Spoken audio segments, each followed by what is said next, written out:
The Inheritor. If you're not already rich, this one's not for you. The window's closed. The Inheritor didn't work hard or take big risks. They just got lucky, like cosmic lottery level lucky. They were born into money, straight up spawned from a rich person's balls. No grind, no strategy, just boom. Welcome to life with beachfront property and a private chef. It's like winning the lottery without even knowing a lottery existed, and then being annoyed your driver took the long way home. Now sure, people love to say, well actually it's not that easy. They'll argue that growing up with everything handed to you can screw you up, makes you soft, kills motivation, makes money feel like Monopoly cash. And yeah, maybe there's some truth to that. Maybe. But let's be real. It's hard to feel too bad for someone complaining about a lack of purpose while they're teeing off on hole 7 with a Rolex tan line and a mimosa in hand. Even if you've got existential dread, it probably hits a bit softer when you're driving a Lambo to your 18-hole golf session on a Tuesday morning. The average Joe. Now this path to getting rich really depends on two things: how you define rich and how fast you want to get there. If your version of rich is yachts and penthouses,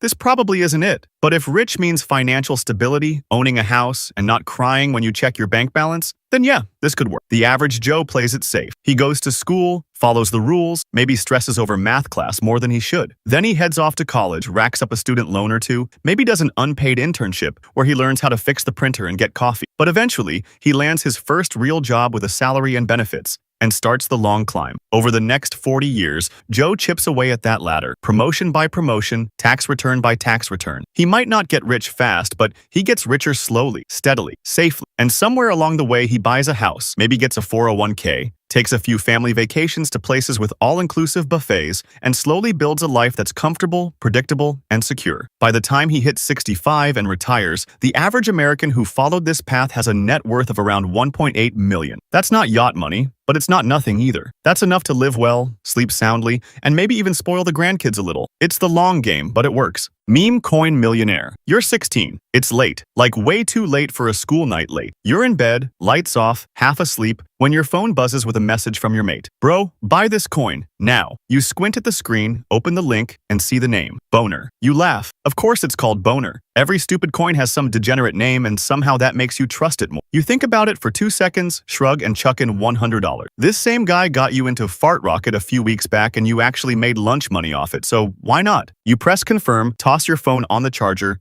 and jump into bed. Fast forward a month. You're scrolling like you do every day, thumb numb, brain half dead, when something familiar pops up on your feed. A finance bro in a tank top says, yo, not financial advice, but Boner just rose 69% overnight. I'm fully erect. I mean, fully invested. You blink. Wait, Boner? That rings a bell. Did I buy that? You open your crypto app, half laughing at the idea. You dig through your dusty little portfolio of forgotten trash coins, and there it is, Boner. You tap into the chart and it's not just up, it's vertical. Green candles like skyscrapers. You refresh it just to make sure it's real. The number updates. You stare. Your $100 isn't worth $120. It's not even a couple grand. It's $4 million.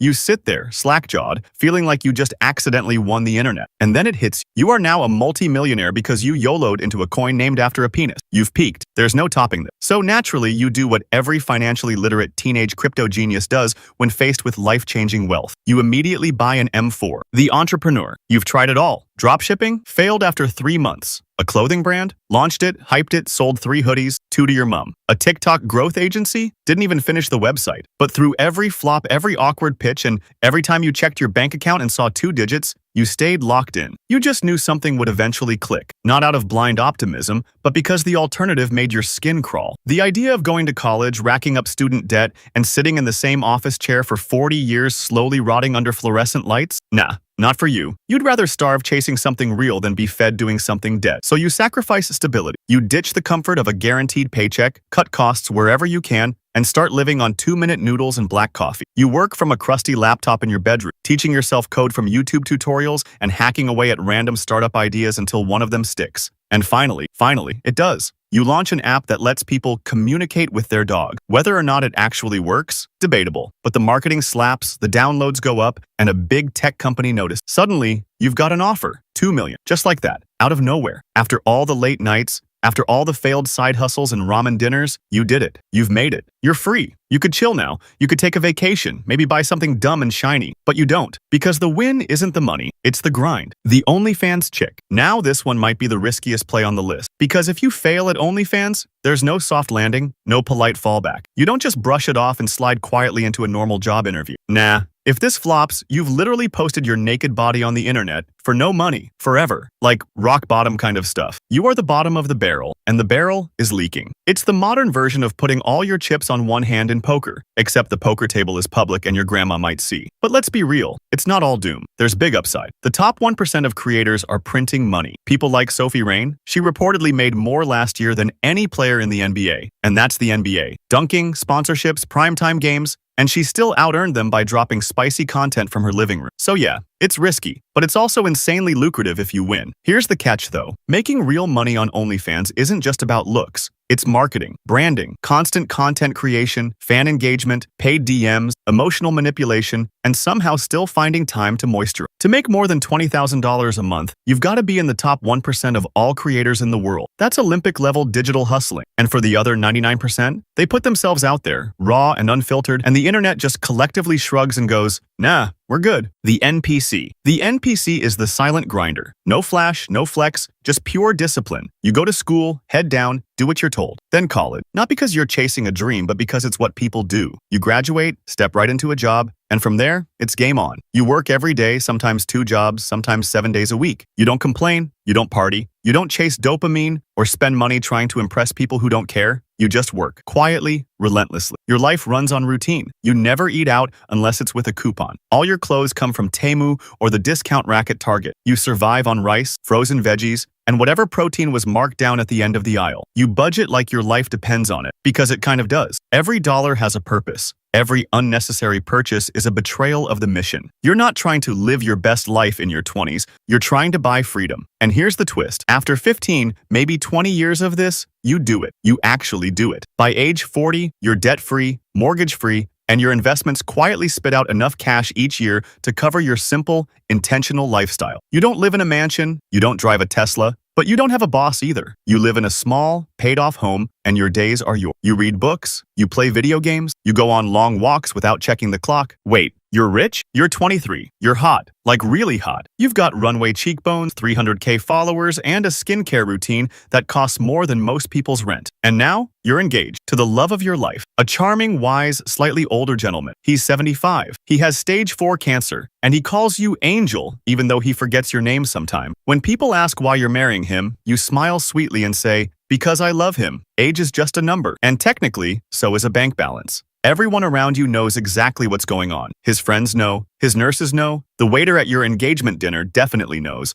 but you keep the act tight. When his adult children pull you aside and mention his $100 million estate, you widen your eyes and gasp like you just found out Santa Claus is real. Oh my God, I had no idea. Cue Oscar-worthy performance. They roll their eyes. You roll with it. This is a strategy that technically can't fail if you get to the finish line. No business risk, no taxes, no startup capital. The asset is already acquired. You're not investing, you're inheriting. But let's not pretend it's easy. You can't just Google how to find a dying billionaire. There's no blueprint, no mentorship group, no rich elderly men accelerator on YouTube. And when the will's signed, the final breath is taken, and the dust settles, congrats. You just pulled off one of the oldest wealth-building plays in the book. It's not glamorous, it's not ethical, but damn, it's effective. Just don't mess it up by crying too hard at the funeral. You've got a yacht party to plan. The gambler. You walk into the casino, nerves buzzing, palms slightly sweaty, and the odds fully stacked against you. You hear the siren call of your favorite game, roulette. You make your way to the table, you slap your $100 down and pick black. The wheel spins, the ball clacks, everyone watches, and boom, black, you're at $200. Most people would pocket the win. Most people would walk. But you're not most people. You double down. Black again. $200 becomes $400. Your hands are shaking now, not from fear, but from something worse. Momentum. You feel it. The table's hot. You repeat the process again and again. $400 to $800. $800 to $1,600. Before you know it, you've got people gathering around, watching this lunatic casually pressing his entire stack onto black every single time. The crowd's growing, murmuring with each spin. You're not just gambling now, you're putting on a show. $100 turns into over $800,000. You've done it. You've beaten the house in a way that shouldn't even be statistically possible. 13 blacks in a row. The table is silent now. The dealer looks at you like you've summoned dark forces. You're sweating through your shirt. The pit boss is suddenly way too interested in your next, and still, you can't stop. You can't walk away now. Not when black's been hitting like a drumbeat straight from the gods. You push your entire stack forward, over 800k riding on one last spin. Everyone's holding their breath. The wheel starts turning again. The ball spins, bounces, hits the little diamond ridge with a sickening click, and dances around the edge. Your vision narrows. It feels like slow motion. It clinks, clinks, then drops. Black. Again. You just turned $100 into over $1 million. Your head is spinning. You've somehow bent probability to your will. And this time, you leave. You take your chips, your luck, your shaky hands, and you cash out. Just like that, your life has changed forever. You walk out of the casino a millionaire, the influencer. You start off posting cringe TikToks from your bedroom, lip syncs, trends, fake story times, whatever gets views. At first, it's just your cousin and a few bots liking your stuff. But you keep at it. Slowly, the numbers go up. You build a following. One day, you wake up and brands are in your inbox. Your first deal? A print-on-demand t-shirt company selling knockoff Kermit the Frog. The shirts suck. They're thin, shrink in the wash, and feel like cardboard. But you make a post hyping it up as limited edition high-quality streetwear. And somehow, it works. You clear $10,000 from a single video. From there, it's easy. You keep posting, keep growing, keep promoting garbage products with a smile. Blue light glasses, fake supplements, drop-shipped everything. And honestly, you don't feel bad. If people are buying this stuff, that's on them. You're just playing the game, and playing it well. One of one, being the best in the world. At something, or even top 100 or 1,000 depending on how popular that specific thing is a sure way to make money. But there is a very big range here. Think about LeBron James, the GOAT of basketball. He made over $47 million in 2024 just from his NBA contract alone. Then he made another $70+ million from sponsorships and other things off the court. Think about that. Over $100 million in a single year just from being the greatest basketball player of all time. And no, Jordan isn't anywhere close. Now for an activity like pool, let's take Efren Reyes, who is supposedly the best pool player. He has an estimated net worth of $2 million. Still great, but no $100 million in a single year. It all comes down to how much money these different sports generate and how much the individual can generate different brands, but the same goes for different activities like chess or poker. It's 2025, and you can make money in a bunch of different ways. Let me know if you want a part 2.